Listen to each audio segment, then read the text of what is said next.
So yo, what's up maayong buntag. Good morning kanatong tanan. So magluto na naman tayo kung anong tawag sa inyo. Ito, yung octopus na maliit. Amumo po sa amuan ay ano ba? Kalimutan ko basta. Yun na yun. Pag lumaki siya, octopus na siya. So ang gagawin natin dito is i-blanch muna natin sa nagpakulo ako ng tubig.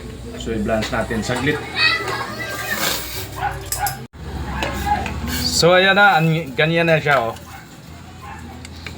Yan, blanch lang natin konti para kahit medyo maluto ng konti kasi hindi na kailangan na masyadong ibo-boil to. So tatanggal yung mga ano niya, tinta. Ito yung mga ingredients natin.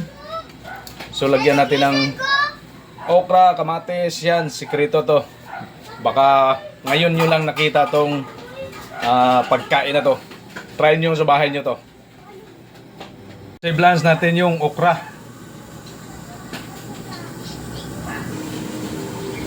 So ngayon, isutin na natin yung mga ingredients. Mga ingredients natin.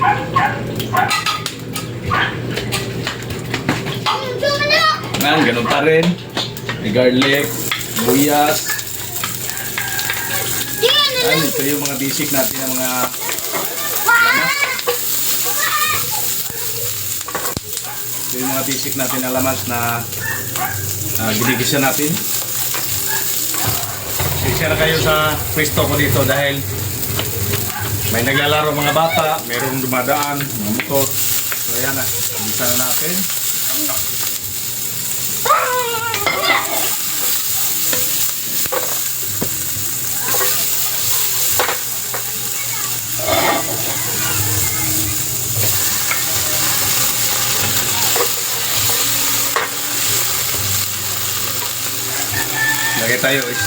Lagay tayo ng oyster.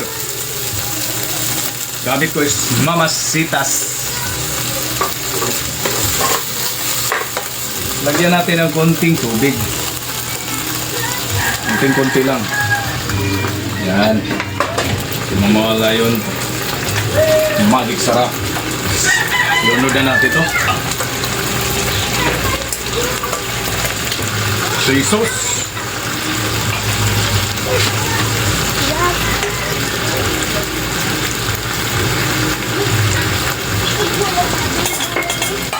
Tapos lagyan ko pa lang nor seasoning para mas mabango. Okay na! Okay na to!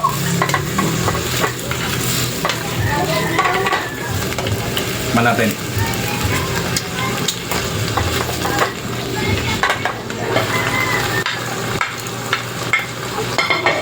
So ayan na, ganito lang kadali.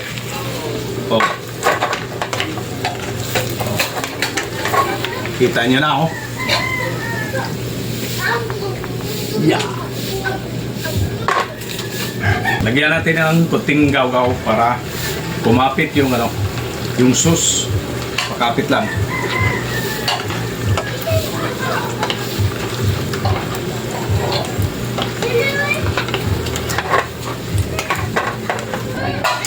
So tapos na yung ano natin. Yung niluto natin, tingnan nyo. Ito, focus ko para makita nyo. Siyempre, tikman na natin to.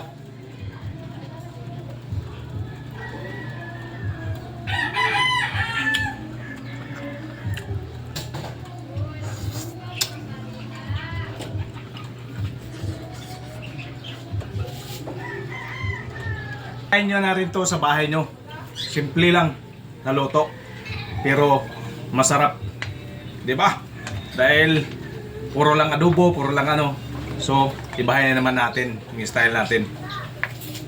So, merong okra, kamatis. So, try nyo to. Try nyo, masarap. Maraming salamat.